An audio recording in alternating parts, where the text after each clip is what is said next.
নমস্কাৰ জনাইছো খাতি জ্ঞানৰ এটা অন্য এটা ভিডিঅ'লৈ আমি আজি ভিডিঅ'টোত যোৱাকালি আমাৰ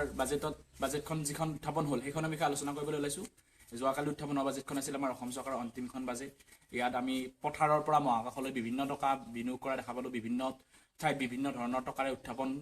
উত্থাপন কৰিলে বাজেটখন তাৰপিছত আমাৰ বেলি আমাৰ 1,55,428 কোটি টকা মূলধন বিনিয়োগেৰে এই বাজেটখন উত্থাপন কৰিছে এই বাজেটখনত বিজ্ঞান তথ্য প্ৰযুক্তিৰ ক্ষেত্ৰত কি আগবঢ়ালেনো তাৰ বাবে কিনো অসমত প্ৰভাৱ পৰিব সেই বিষয়ে আলোচনা কৰিবলৈ ওলাইছো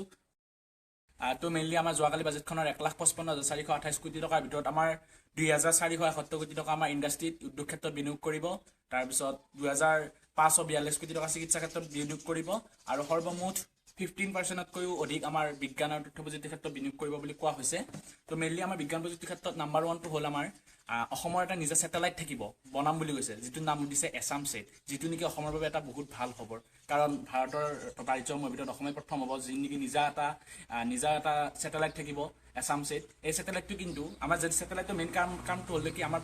ভাৰতৰ যিকেইটা স্যাটেলাইট আছে সেইকেইটা আমাৰ ভাৰতৰ আকাশৰ ওপৰত মানে ভাৰতৰ ওপৰত থাকি পেলাই ভাৰতৰ জলবায়ু বতৰ বিভিন্ন ধৰণৰ সকলো দিশ তাৰমানে চাই থাকে নেকি যিটো নেকি আমাৰ অসমক বিশেষভাৱে সহায় কৰিব অসমৰ এটা স্যাটেলাইটটো যিটো এছাম ছেট নাম দিছে সেই এছাম ছেট আমাৰ অসমৰ আকাশৰ ওপৰত থাকিব যাৰ বাবে আমাৰ বহুত সুবিধা হ'ব মেইনলি আমাৰ অসম যিহেতু এখন কৃষি প্ৰধান ৰাজ্য সেইবাবে আমাৰ কৃষি ক্ষেত্ৰত জলবায়ুৰ পৰিৱৰ্তনটো আমাৰ মেইনলি স্যাটেলাইটে চাব পাৰিব যে বৰষুণৰ বানপানীৰ আগমন মেইনলি বৰষুণৰ আগমন কি হ'ব বতৰ কেনেকুৱা হ'ব সেইটো স্যাটেলাইটে চাই দিব পাৰিব লগতে আমাৰ অসমত যিহেতু আমাৰ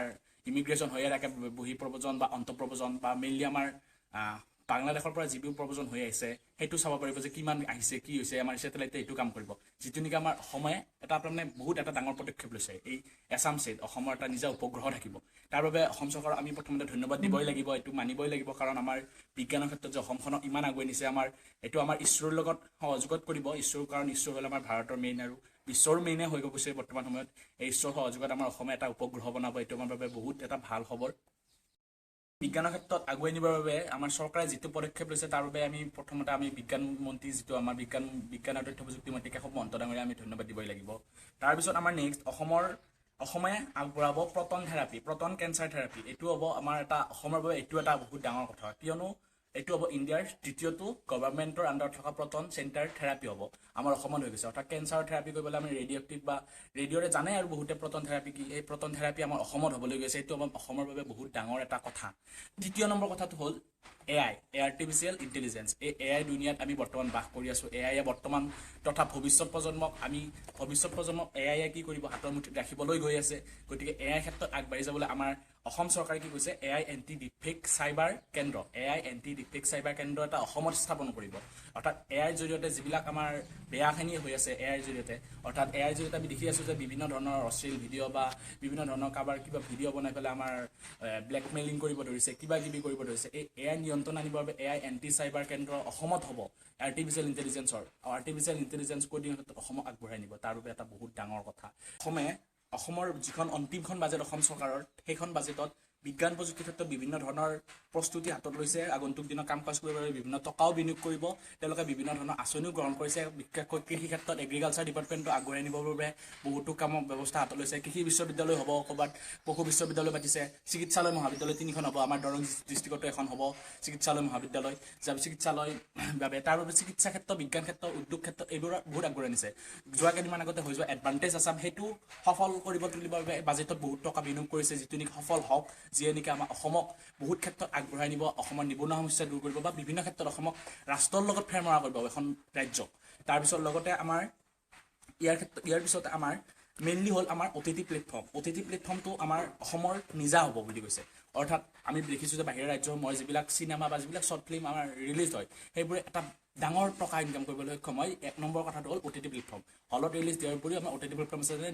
নেটফ্লিক্স তাৰ এমাজন প্ৰাইম আমি বিভিন্ন ধৰণৰ এতিয়া অসমীয়া চিনেমা অসমীয়া ভাষাৰ যিবিলাক চিনেমা সেইবিলাকত স্থান নাপায় যাৰ বাবে নেকি আমাৰ বাণিজ্যিকভাৱে অলপমান পিছ পৰি আছিল কিন্তু বৰ্তমান সময়ত অসম চৰকাৰে কৈছে যে তেওঁলোকে এটা নিজা OTT প্লেটফৰ্ম খুলিব এটা নিজা এপ আনিব যাৰ বাবে নেকি অসমীয়া ভাষাৰ যিবিলাক ফিল্ম আছে শ্বৰ্ট ফিল্ম আছে সেইবিলাকে এটা বাণিজ্যিকভাৱে আমাৰ সফল হ'ব যিটোৱে নেকি আমাৰ চলচ্চিত্ৰ লগত জড়িত যিবিলাক কলা কৌশলী বা কিবা বিভিন্ন ধৰণৰ আছে কাৰিকৰী দিশত থকা সকলোকে আমাৰ সহায় কৰিব আৰু এই যিটো আমাৰ হাৰত নিবনুৱা সমস্যা বাঢ়ি গৈছে তাকো কিন্তু সংস্থাপন দিয়াৰ বাবে বিভিন্ন ধৰণৰ ব্যৱস্থা লৈছে এই OTT প্লেটফৰ্মক কিন্তু সংস্থাপন দিব লগতে আমাৰ মেইনলি কৈছিলোঁ যে মহাকাশলৈ গৈছে পথাৰৰ পৰা মহাকাশলৈ আমাৰ বাজেটখনে সিদ্ধান্ত লৈছে তাৰ বাবে আমাৰ অসমক কিন্তু ভৱিষ্যত দিনত বহুত ক্ষেত্ৰত আগবঢ়াই নিব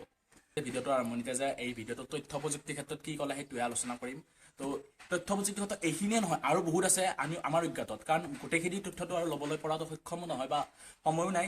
মেইনলি আমি এই মেইনকেইটা কথা ক'লোঁ যে মেইনটো আছিল আমাৰ ছেটেলাইটটো। মহাকাশৰ ক্ষেত্ৰত অসম আগবাঢ়ি মহাকাশলৈ যাব অসম, এখন ৰাজ্য এখন অসমলৈ মহাকাশলৈ যাব অসম, যিটো নেকি আমাৰ অসমক তাৰমানে বহুত ডাঙৰ এটা সহায় কৰিব এই প্ৰকল্পটো। মই মেইনলি কৈছোঁ যে বাংলাদেশৰ পৰা অহা প্ৰব্ৰজন বা বিভিন্ন ক্ষেত্ৰত এই ছেটেলাইটটো আমাৰ অসমখনক কিন্তু অতি সহায় কৰিব, যাৰ বাবে মুখ্যমন্ত্ৰীয়ে এইটো এটা পদক্ষেপ লৈছে। তাৰপিছত ক'লৈ প্ৰটন থেৰাপি অসমত আহিব, যিটো অসমৰ বাবে বহুত ভাল কথা। Anti cyber AI anti cyber কেন্দ্ৰ অসমত হ'ব, সেইটো বাবে ভাল কথা। ইয়াৰ উপৰি বিভিন্ন ক্ষেত্ৰত বিভিন্ন ধৰণৰ পজিটিভ নিগেটিভ সকলো ক্ষেত্ৰতে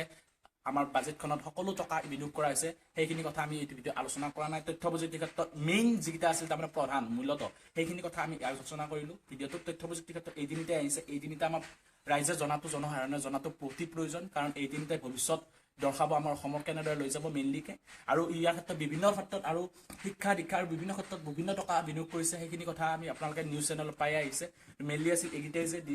আমাৰ ছায়েন্সৰ ক্ষেত্ৰত বিজ্ঞান তথ্য প্ৰযুক্তিৰ ক্ষেত্ৰত কি কৰিলে এইকেইটাই আছিল।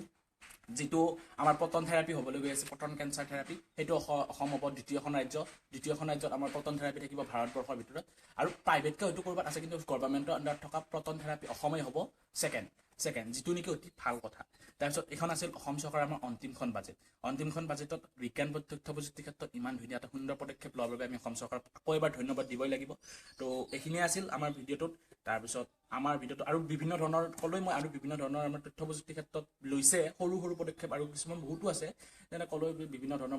বিদ্যালয় স্থাপন কৰিব। তো আমাৰ যিবিলাক আমাৰ পঢ়ি আছে সেইবিলাকক আমাৰ তথ্য প্ৰযুক্তিৰ ক্ষেত্ৰত আগবঢ়াই নিয়াৰ বাবে বিভিন্ন ধৰণৰ আঁচনিও লৈছে। সেইবোৰ কথা আমি আৰু ভিডিঅ'ত আলোচনা নকৰোঁ। মেইন এইকেইটাই আছিল, যিটো নেকি জনসাধাৰণে জনাটো অত্যন্ত প্ৰয়োজনীয়। এই কথাৰ বিষয়ে জনালোঁ। আমাৰ উপগ্ৰহটো আমাৰ বহুত সহায় কৰিব। মই পুনৰবাৰ কৈছোঁ, উপগ্ৰহটোৰ বিষয়ে আপোনালোকে আৰু ৰিচাৰ্চ কৰি চাব, কি কাম কৰিব, কি কৰিব, ভৱিষ্যত দিনক কেনেকৈ আগবঢ়াই নিব, AI কেনেদৰে ভৱিষ্যতক গ্ৰাস কৰিবলৈ গৈ আছে, কেনেদৰে কোডিঙে গ্ৰাস কৰিবলৈ গৈছে, সেইটো কথা আমি আপোনালোকক আকৌ এবাৰ ক'লোঁ। আকৌ এবাৰ ৰিচাৰ্চ কৰি আপোনালোকে নিজকে চাব। এইখিনি ক্ষেত্ৰত অসম চৰকাৰে যি পদক্ষেপ ল'লে, যি আগন্তুক দিনত এই তথ্য প্ৰযুক্তিৰ ক্ষেত্ৰত অসমক আগবঢ়াই নিয়াৰ বাবে পদক্ষেপ লৈছে, এডভান্টেজ আছামৰ দৰে আমাৰ স্কীম হাতত আহিছে, তাৰ বাবে অসম চৰকাৰ পুনৰবাৰ ধন্যবাদ জনাই ভিডিঅ'টোৰ পৰা বিদায় মাগিছোঁ। ধন্যবাদ।